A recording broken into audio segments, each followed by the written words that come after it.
Everybody, welcome to Dent Easy with MJ. So ഇന്നത്തെ ക്ലാസ്സിൽ നമ്മൾ ഡിസ്കസ് ചെയ്യാൻ പോകുന്നത് പാത്തോളജിയിലെ വളരെ ഇമ്പോർട്ടൻ്റ് ആയിട്ടുള്ള 10 മാർക്ക് എസ് എ ക്വസ്റ്റിനും അതേപോലെ 3 മാർക്കിനും 5 മാർക്കിനൊക്കെ ഒരുപാട് പ്രാവശ്യം ചോദിച്ച ചോദ്യമായിട്ടുള്ള ത്രോംബോസിസ് ആണ്. സോ ത്രോംബോസിസ് എന്ന് പറയുന്നത് എന്താണെന്ന് നമുക്ക് പഠിക്കാം.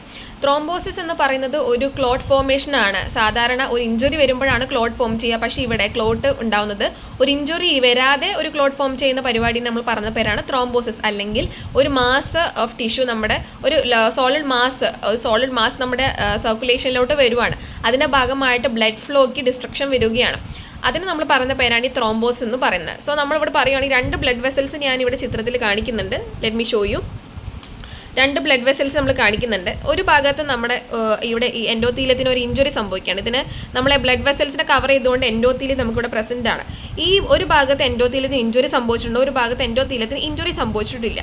സോ ഇവിടെ എൻഡോത്തീലിയത്തിൽ ഇഞ്ചുറി സംഭവിച്ച ഭാഗത്ത് പ്രൈമറി ക്ലോട്ട്, സെക്കൻഡറി ക്ലോട്ട് വരുന്നുണ്ട്. സോ ഇവിടെ നമ്മളൊരു ഇഞ്ചുറി സംഭവിച്ചുകൊണ്ടാണ് ഇവിടെ എൻഡോത്തീലിയത്തിന് അവിടെ ഒരു ഡിസ്ട്രക്ഷൻ വന്നിട്ടുള്ളത്. സോ ഇതിന് നമ്മൾ പറയുന്ന പേരാണ് ഹീമോസ്റ്റാസിസ്. ഈ രണ്ടാമത്തെ ചിത്രത്തിൽ ബ്ലഡ് വെസൽസിന് ഒരു തരത്തിലുള്ള ഡിസ്ട്രക്ഷനും സംഭവിച്ചിട്ടില്ല. അതിൻ്റെ ഭാഗമായിട്ട് പക്ഷേ ഇവിടെ എന്ത് സംഭവിക്കുന്നുണ്ട്, പ്രൈമറി ക്ലോട്ടും സെക്കൻഡറി ക്ലോട്ടും ഫോം ചെയ്യുന്നത് വിത്തൗട്ട് ഒരു ഇഞ്ചുറി. അതിന് നമ്മൾ പറയുന്ന പേരാണ് thrombosis and that is A disease എന്നാണ് നമ്മൾ മെയിൻലി പറയുന്നത്. മനസ്സിലായല്ലോ. 2 ടൈപ്പിലുള്ള ത്രോംബോസിസ് ഉണ്ട്. ആർട്ടിയൽ ത്രോംബോസിസ് ഉണ്ട്, വീനസ് ആയ ത്രോംബോസിസ് ഉണ്ട്. ഇതിൽ കൂടുതലായിട്ട് ചോദിക്കുന്ന പാത്തോ ഫിസിയോളജി എന്താണ്, ഫേറ്റ് ഓഫ് ത്രോംബസ് ആണ്, വിർച്വോ ട്രയഡ് എന്താണ് എന്നത് കാര്യങ്ങളൊക്കെയാണ് ഇതിൽ മെയിൻലി ചോദിക്കുന്നത്. പാത്തോ ഫിസിയോളജിയിൽ നമ്മൾ മെയിനായിട്ട് പറയുന്നത് എങ്ങനെയാണ്. അപ്പോൾ നമ്മളിപ്പോൾ നിങ്ങൾക്കൊരു ചോദ്യം വരാം, ഇപ്പോൾ ഒരു ക്ലോട്ട് വരാതെ എങ്ങനെയാണ് ഇവിടെ ഒരു ഇഞ്ചുറി വരാതെ എങ്ങനെയാണ് ഒരു ക്ലോട്ട് സംഭവിക്കുന്നത് എന്നത് നമുക്ക് മെയിൻലി ഒരു ചോദ്യം വരാം. സോ അതാണ് നമ്മൾ അടുത്ത പറയാൻ പോകുന്ന പാത്തോ ഫിസിയോളജിയിൽ. സോ പാത്തോ ഫിസിയോളജിയിൽ എങ്ങനെയാണ് ഇത് സംഭവിക്കുന്നത് എന്ന് പറഞ്ഞാൽ 3 കാര്യങ്ങൾ കൊണ്ടാണ്. That is called Virchow triad. Virchow ട്രയാഡിൽ നമ്മൾ പറയാൻ പോകുന്ന 3 കാര്യങ്ങളാണ്. ദാറ്റ് ഈസ് എൻഡോത്തീലിയത്തിലുള്ള injury, alteration to the blood flow and hypercoagulability. ആദ്യം നമുക്ക് പറയാം എൻഡോത്തീലിയൽ ഇഞ്ചുറി. സോ നമ്മുടെ എൻഡോത്തീലിയം, ബ്ലഡ് വെസൽസിൻ്റെ എൻഡോത്തീലിയം ആണ്.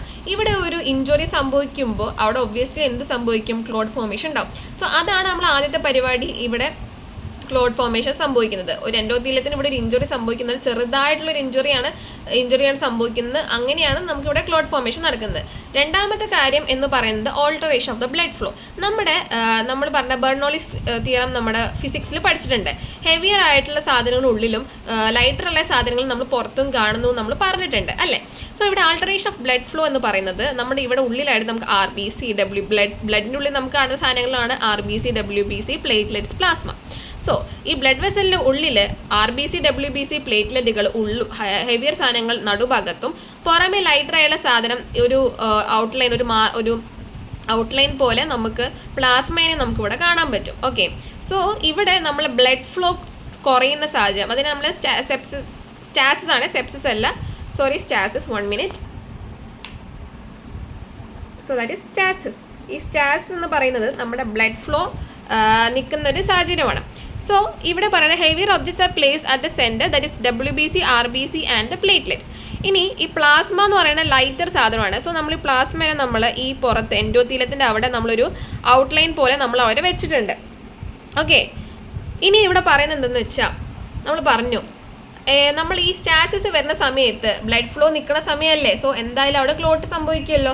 അപ്പം നമ്മളെ പ്ലേറ്റ്ലെറ്റുകൾ ഈ എൻഡോത്തീലിയത്തിന് അങ്ങോട്ട് പോവുകയാണ്, അപ്വേർഡായിട്ട് പോയിട്ട് അവിടെ ക്ലോട്ട് ഫോർമേഷൻ നടത്തുന്നു. The plate will move upward to the endothelium and cause the clot formation. അതാണ് ഇവിടെ മെയിനായിട്ട് സംഭവിക്കുന്നത്, alteration of the blood flow. ഇനി അടുത്തെന്ന് പറഞ്ഞാൽ ഹൈപ്പർ കൊയാഗുലബിലിറ്റി എന്ന് പറയുന്നത് വെച്ചാൽ നമ്മളെ ബോഡിയിൽ ഒരു ഇഞ്ചുറി സംഭവിക്കുമ്പോൾ എന്താണ്, അവിടെ നമ്മുടെ ക്ലോട്ട് ഉണ്ടാവുമല്ലോ, അവിടെ നമ്മുടെ ആൻറ്റി കൊയാഗുലൻറ്റും കൊയാഗുലൻ്റ് ആയിട്ടുള്ള പാർട്ടുകൾ ഈക്വലി അവിടെ പാർട്ടിസിപ്പേറ്റ് ചെയ്യും. സോ ഒരു ഇഞ്ചുറി സംഭവിക്കുന്ന സമയത്ത് നമ്മുടെ കൊയാഗുലൻ്റ് പാർട്ടല്ലേ നമ്മൾ ബ്ലഡ് ക്ലോട്ട് ചെയ്യിപ്പിക്കുന്നത്, അവിടെ കൊയാഗുലൻ്റ് പാർട്ട് ഇൻക്രീസ് ആവുകയും ആൻറ്റി കൊയാഗുലൻ്റ് ആയിട്ടുള്ള പാർട്ട് ഡിക്രീസ് ആവുകയും ചെയ്യും. സോ അങ്ങനെയാണ് എന്ത് ചെയ്യുന്നത്, നമ്മളൊരു ഇഞ്ചുറി വരുമ്പോൾ ആ ഭാഗത്ത് കട്ട പിടിക്കണത് അല്ലേ. സോ ഇവിടെ എന്താ പറയണമെന്ന് പറഞ്ഞാൽ നമ്മുടെ ബോഡിയിൽ ഒരു തരത്തിൽ ഇഞ്ചുറി വന്നിട്ടില്ല എന്നുണ്ടെങ്കിൽ പോലും ഇവിടെ ആൻറ്റി കൊയാഗുലൻ്റ് പാർട്ടും ആക്ട് ചെയ്തിട്ട് അവിടെ ക്ലോട്ട് സംഭവിക്കുന്നു. സോ ഇതാണ് ഈ ഹൈപ്പർ കൊയാഗുലബിലിറ്റിയിൽ പറയുന്നത്. സോ മെയിൻലി നമ്മുടെ പാത്തോ ഫിസിയോളജിയിൽ നമ്മൾ വിർച്വോ ട്രയാഡിനെ കുറിച്ചാണ് പറയുന്നത്. വിർച്വോ ട്രയാഡിൽ പെടുന്നതാണ് endothelial injury, alteration to the blood flow, that is സ്റ്റാസിസിൻ്റെ കേസ്. ആൻഡ് മൂന്നാമത്തെ കാര്യം നമ്മൾ പറഞ്ഞതാണ് ഹൈപ്പർ കൊയാഗുലബിലിറ്റി. ഓക്കെ. ഇതാണ് വിർച്വൽ ട്രയാഡ്. വെറുതെ ഒരു ട്രയാങ്കിൾ പോലെ വരച്ചിട്ട് ഇങ്ങനെ 3 കാര്യങ്ങളായിട്ട് നിങ്ങൾക്ക് മാർക്ക് ചെയ്യാം. സോ ഞാനിത് നോട്ട്സ് ഒന്നുകൂടി കാണിച്ചു തരാം. So when an endothelium injury occurs clot formation takes place എന്നുള്ള കാര്യം ഇങ്ങനെ ചിത്രം വരച്ച് നിങ്ങൾ എഴുതുക. ഓൾട്രേഷൻ ടു ബ്ലഡ് ഫ്ലോയുടെ നടുക്ക് നമ്മൾ WBC RBC പ്ലേറ്റ്ലെറ്റിനെ വരയ്ക്കുക, പുറത്ത് പ്ലാസ്മേനെ വരയ്ക്കുക. ഇവിടെ ബ്ലഡ് ഫ്ലോ നിൽക്കുന്ന സമയത്ത് മുകളിലോട്ട് നമ്മുടെ ആര് പോകും, പ്ലേറ്റ്ലെറ്റുകൾ പോകുന്നുള്ള കാര്യം നിങ്ങൾ പറയാൻ മറക്കരുത്. ഓക്കെ. ആൻഡ് നെക്സ്റ്റ് കാര്യം നമ്മൾ പറഞ്ഞിട്ടുള്ളത് ഇതാണ് ഞാൻ നേരത്തെ പറഞ്ഞ പോയിന്റാണ് ഇവിടെ എഴുതിയിട്ടുള്ളത്. ഹൈപ്പർ കൊയാഗിലിറ്റിൻ്റെ കാര്യം പറയുക. ഇവിടെ ആൻറ്റി കൊയാഗുലൻ പാർട്ടും ഈക്വലി ആക്ട് ചെയ്യുന്നുണ്ട്. ആൻറ്റി കൊയാഗുലൻ പാർട്ട് ഡിക്രീസ് ആവുകയും കൊയാഗുലൻ പാർട്ട് ഇൻക്രീസ് ആവുകയും ചെയ്യുമ്പോഴാണ് ക്ലോട്ട് ഫോർമേഷൻ നടക്കുന്നത്. സോ അതാണ് നമ്മുടെ ഈ പറഞ്ഞ ഫേറ്റ് നമ്മളെ virtual triad. Next one is fate of thrombus എന്ന് പറയുന്നത് 3 മാർക്കിനും ചോദിച്ചിട്ടുണ്ട്. അതേപോലെ തന്നെ ഇതിലെ സബ് ക്വസ്റ്റ്യൻ ആയിട്ട് എസ്സേക്ക് നമ്മൾ ചോദിച്ചിട്ടുണ്ട്. ഫേറ്റ് ഓഫ് ത്രോംബസ് എന്ന് പറയുന്നത് എന്താണെന്നറിയോ? ഇവിടെ നമ്മുടെ ത്രോംബോസിസിൻ്റെ സൈസ് ഇൻക്രീസ് ആവുക, ഡിക്രീസ് ആവുക, ഫിക്സ്ഡ് ആവുക, ഡിസ്ട്രക്ഷൻ വരിക, ഈ 4 കാര്യങ്ങളാണ് ഇവിടെ മെയിൻലി പറയുന്നത്.